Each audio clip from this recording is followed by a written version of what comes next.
പൊന്നാനിയിൽ കടലാക്രമണത്തിൽ 7 വള്ളങ്ങൾ തകർന്നു. പൊന്നാനി പാലപ്പെട്ടി അജ്മീർ നഗറിൽ ഇന്ന് പുലർച്ചെയുണ്ടായ കടലാക്രമണത്തിലാണ് വള്ളങ്ങൾ തകർന്നത്.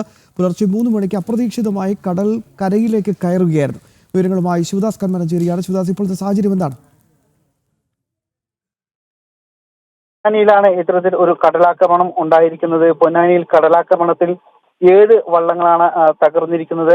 വള്ളങ്ങൾ ഭാഗികമായി തകർന്നിട്ടുണ്ട്, ചില വള്ളങ്ങൾ ഭാഗികമായും തകർന്നിട്ടുണ്ട്. ഇന്നലെ അപ്രതീക്ഷിതമായാണ് ഇത്തരത്തിൽ ഒരു കടലാക്രമണം ഉണ്ടായത്. അതായത് ഇന്നലെ രാത്രി, കൃത്യമായി പറഞ്ഞാൽ ഇന്ന് പുലർച്ചെ ഏകദേശം 2 മണിയോടുകൂടിയാണ് ഇത്തരത്തിൽ അപ്രതീക്ഷിതമായി വേലിയേറ്റം ഉണ്ടായിരിക്കുന്നത്. ഈ സമയത്ത് കുറച്ച് വള്ളങ്ങൾ മത്സ്യബന്ധനത്തിന് പോയിരുന്നു.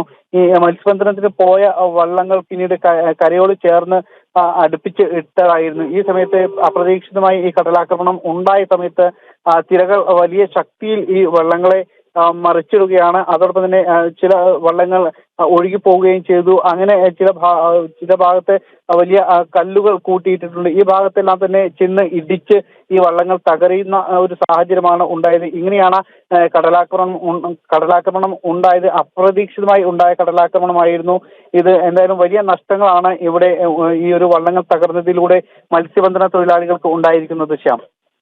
ശിവദാസ് കന്മനമാണ് വിശദാംശങ്ങൾ കൃത്യമായി നൽകിയത്.